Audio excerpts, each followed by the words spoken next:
This is another Marvin Mann story.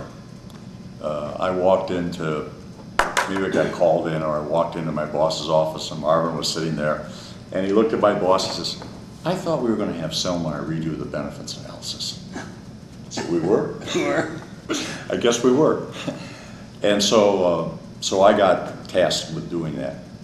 And I had lived through all of the questions about the earlier benefits study. The earlier study had been normalized to a $60,000 a week store. Well, guess what? People started building bigger stores. So it doesn't apply to us. That's a $60,000 a week store. It dealt with hard dollars. This many dollars a week in a $60,000 a week store. This many, this many, this many. And I looked at what retail guys did themselves, and if you look at retail reports, a lot of them internally, yeah, they put the dollars in there, but they always put in the percent of total store sales. Mm-hmm. And they tended to measure things in terms of the percent of total store sales. So the first thing I decided was we weren't going to talk about dollars. It was just going to be a percent of the store sales this week. Mm-hmm. If it's a $125,000 a week store, $200,000 a week store, or a $30,000 a week store, it's a percent of that sales. Then I decided that this was not going to be something we analyzed and constructed like an industrial engineer would.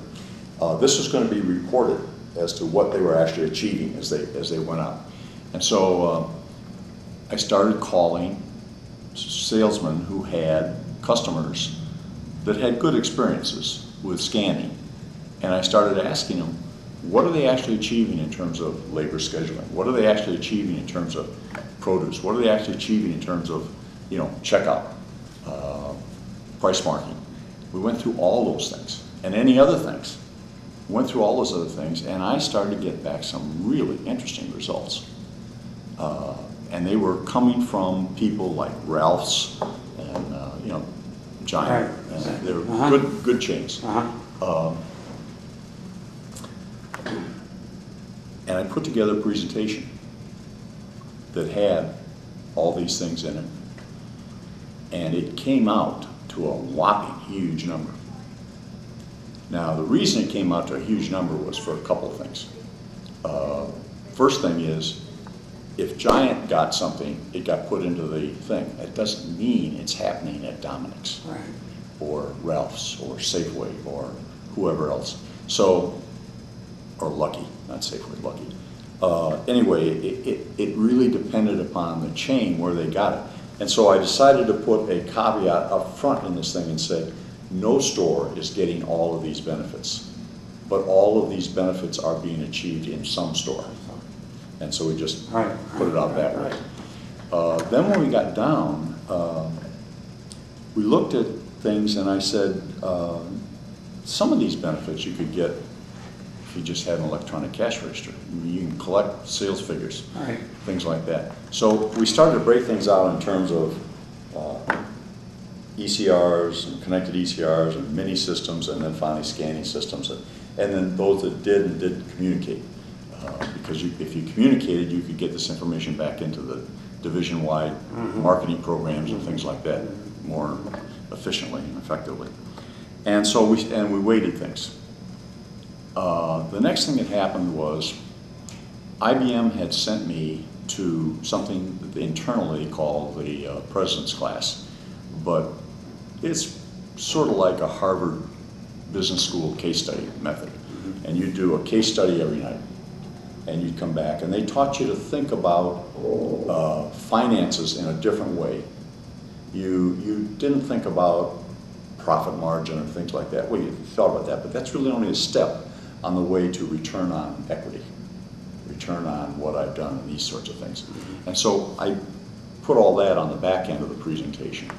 And then we decided, well, some of this you just sort of get when you get the office benefits. If you got the discipline, you get the checker benefits.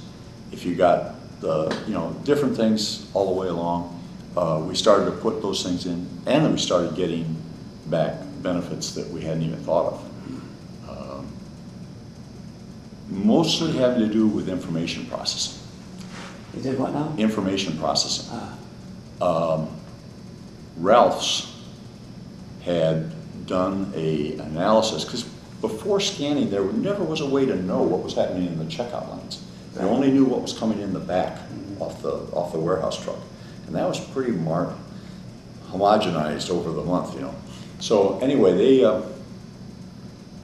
they had some half gallon of orange juice, Ralph's orange juice, which they were selling for 83 cents, putting on the shelf right next to a Bird's Eye half gallon of orange juice at $1.05.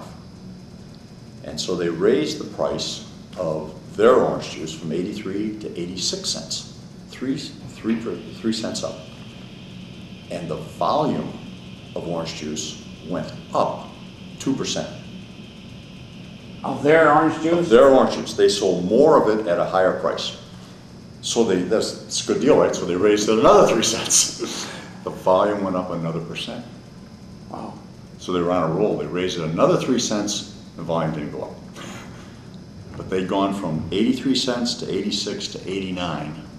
And when they tried to go to 92, it didn't happen.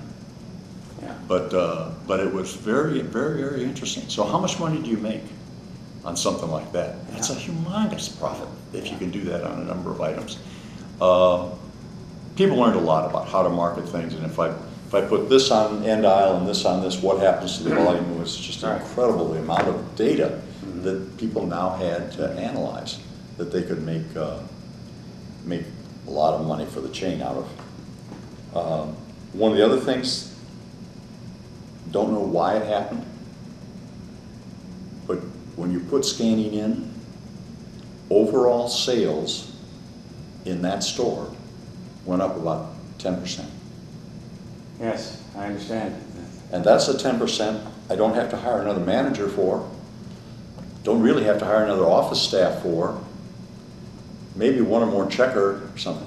That's the cheapest 10% you're going to have, because I'm already paying the rent. I'm already doing all that. That didn't go up.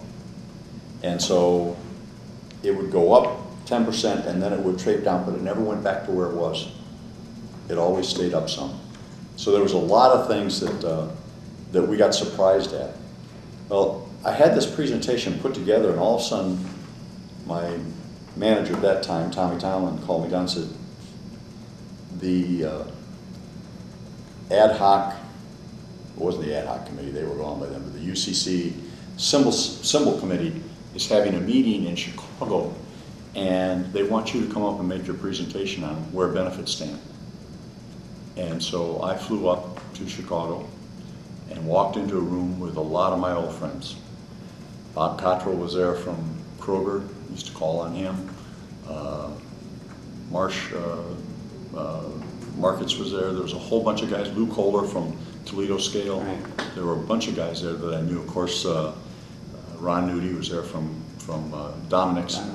And so I stood up and gave this presentation just the way I've talked about it here, percent of sales, everything. It turned out that you got some benefit from any kind of automation, but when you went to scanning and communicating that back and having impact, even though we had discounted the benefits by 70%, you got a 51% return on equity, if I remember the numbers right. You got an incredible, it was so much bigger than all the others.